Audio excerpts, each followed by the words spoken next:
Well, when you're down 24-3 at the half, and you kick it off, and you finally get Wake off the field, and this becomes a key third down. There's 12 minutes to go. Steinball runs on. You see Colum, or now Maryland, in the great state of confusion, or the state of North Carolina, calls their first time out of the half. That is their first time out of the half. But it's a 3rd and 5 from the 17, and plays like this become crucial when you need to come back. And we'll be back after this media timeout here in Wake Forest. This is Wayne Viener for Bruce Posner and the TerpTalk gang, heard on CBS Sports Radio. Well, it's a little damp, a little chilly out here, but not as damp and chilly as I feel inside, because I really expected Maryland to put up a fight and to win this game. I think it's very important to get this done, because you got Clemson, Syracuse, you got Virginia Tech left, NC State. I mean, it's a tough road from here. And 6-1 is a good record. And you'd be a lot more confident going up against Clemson next week, 3:30. Clemson could come in as the third team in the nation. And if you're 5-2 and you lose that game to go 5-3, it's a much bigger psychological effect. So I really thought the Terps are going to come out and get this one. L.A. Gorey has not played. He could be injured. Dion Long is certainly injured. And I think the Terps' pride is hurt a little bit at this point. It's 24-3, 12 minutes to go in the third quarter. So here we go. 11:54 in the third. We're back from the Maryland timeout. You got Digsu in the slot, and as we widen out, Comer to the near. You got King in the slot, and then to the far side you have Amba Etta. Reads the tailback, and there's the snap back to CJ. Heavy pressure, rolls to his right, and he eats the ball. Oh, he's been sacked a few times today. You would have hoped he could have just thrown that away. C.J. Brown tackled by. To me, it seems like sometimes he rolls into the pressure. He likes to roll to his right, but things are going backwards for Maryland here.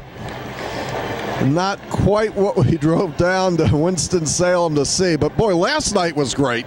Last night at Call Fieldhouse for Maryland Madness was a fantastic event. Today, not so much.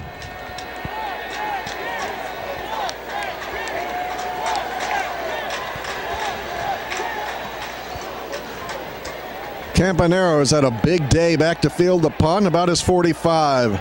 First wave of the rush gets there, and that's A.J. Hendy, who gets his hands on him and brings him down. Sean Petty flew by, but Hendy gets the tackle. And now the defense. Number 3, Michael Campanero. Now the defense has to make another stand. Cannot afford to give up any more points. And the offense has to wake up. 11 minutes to go in the third. We're here at Wake Forest. So as we wait for the game to restart here in the third, let's take a look at who the Terps have had out there. There's Alvin Hill. He has been out there most of the day instead of a linebacker. But when you see Likely and you see Sean Davis, he's had a couple of tackles today. As we move up, you're also going to get a glimpse of Abner Logan there, who has had a lot of time on the field as a second linebacker. And there's Cole Ferrand still out there despite the injured hand. We can get a close-up of that as Wake gets ready to snap the ball. It is 1st and 10 from the 47. And we'll widen out as Tanner Price looks for the snap. Pumps it. And he's got Campanero on the run and out of bounds. So we're going to take a break from game action here. Number 3, Michael Campanero. Roman Braglio gets hurt there. It looks like he twists his ankle a bit. First down, Demon Deacons. Boy, if the Deacs come down and score here as Braglio limps off, another injured Terp, the prospects for today grow dimmer.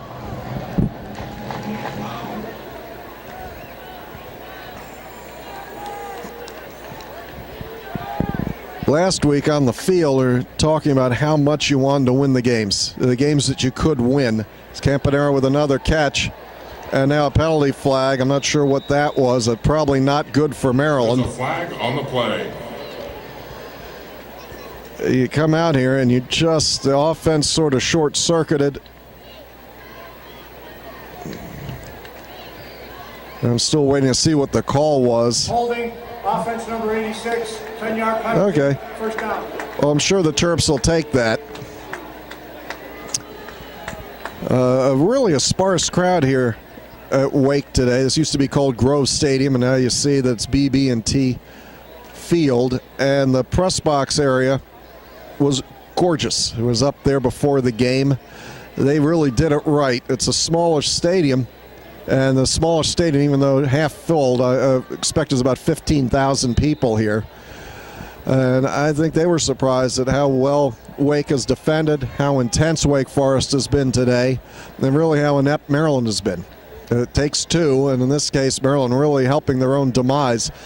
Defense has stood up about as much as they can, but this little passing game, a lot of short passes getting out into space against a zone defense all day, has been killing Maryland. There's another example of it, that as Isaac Goins drives the receiver out of bounds. Pass is complete to number 12, Tyree Harris.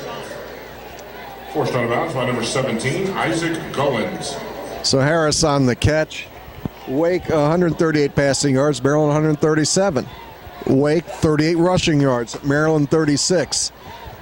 9 first downs for Wake, 13 for Maryland. And then you look at the other part of the scoreboard, it's 24-3 Wake. And it's really because of the turnovers. Zach Dansel now in the game at safety, and he has not had a lot of time on the field this year.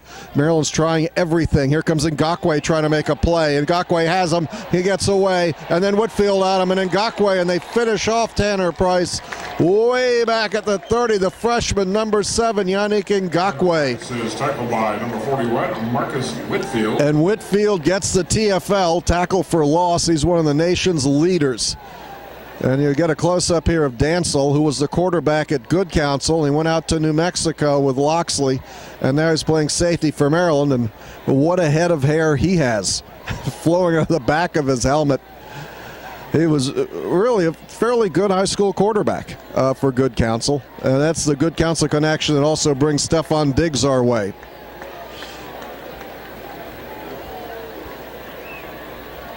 Price looking at 3rd and 35, and then Wake calls timeout, and we'll be back. 9:04 to go. 9:04 to go in the third. Wake 24, the Terps 3. So in the timeout, and just coming back from the timeout, notice that Caleb Rowe went over and put the helmet on. And he was going over and talking to Levern Jacobs. He's talking to Nigel King. You could hear people slapping him on the helmet and slapping him on the butt. I would expect as he steps towards the offensive line that it's Caleb Rowe time, the gunslinger. And yes, he makes some ill-advised passes, but they certainly seem to turn out. And you mix certainly and seem because they go Maryland's way. The ball bounced off of Deion Long last week right to Diggs.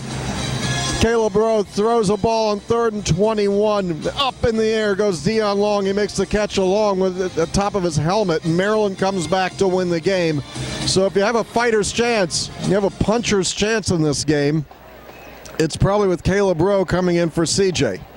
And CJ's given his all, and they run a style of offense with the read option that fits CJ very well. And he really came back from a tough knee injury, and he put the time in, and he's a leader on this team. But right now we need the passing arm and pocket presence of Caleb. And we're not saying it's going to work, but it's worth trying at this point. 24-3 Wake on top of the Terps. It's 3rd and 35.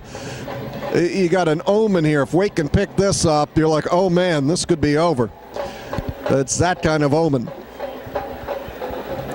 The Terps playing Dansel now along with Davis, and only one linebacker is Ferran. You see Ngakoue lining up on the right side to bring pressure on the defensive right.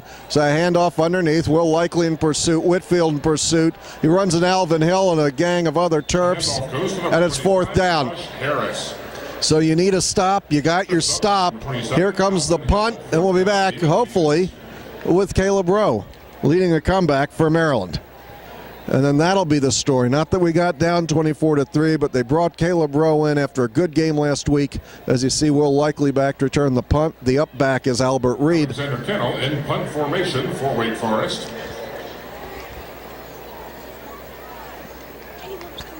Yeah, I know.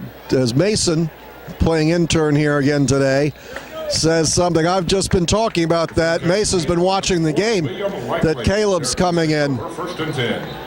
And you're going to see the Maryland sideline pick up. You can hear the fans pick up. This is our chance. We're going to come back. It's going to start right here and right now. Nigel King to the far side. Dig to the near. Amba Etta in the slot. Albert Reed's the tailback. Caleb Rowe now in at quarterback. Steinbaugh, the tight end, to his left across the front line. The left tackles Medeiros.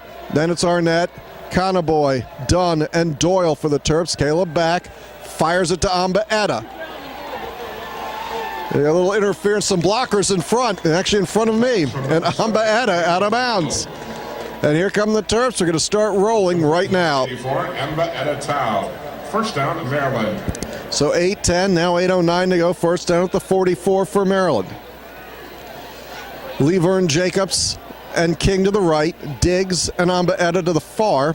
Reads the tailback.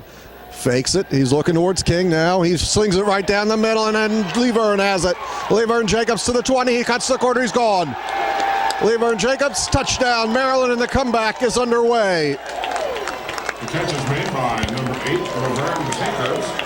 Touchdown, Maryland. The reason I say Leverne instead of Laverne is a while ago I saw Terrapins Rising when Laverne was moving in to the dorm, and his father said, "That's Leverne." And ever since then, I've called him Leverne. Okay, so that was a nice drive. 2 plays and a touchdown. Craddock on out of the hold of Michael Tart. The snapper is Parcher, and we need every point here. So let's see what Craddock can do. Snap, the hold, the kick is good. It's 24-10, 7:47 to go. Get the feeling we're back in this one. In the third quarter, our score, Wake Forest 24, Maryland 10. This is Wayne Viner for Bruce Posner and the TerpTalk gang, along with my intern here, Mason Viner. We're at Wake, and we're awaiting the rest of this comeback. Red, hot, and blue as they take on Miami. Okay, that didn't work out too well as Wake pumps the sound up. It was not Maryland's day. They lost Deion Long. L.A. Gorey didn't play. Diggs hurts his ankle. He gets carted off. Maryland's pride has to be hurt to come to Wake Forest. It was 3-3 Wake Forest, 5-1 Maryland. Wake Forest pushed us around today. It wasn't good to see. Caleb Rowe did some good things in the second half. We'll see who gets the start next week against Clemson. This is Wayne Viner for Bruce Posner and the TerpTalk gang. Not much to say after this loss. We'll see you back up in the D.C. Baltimore area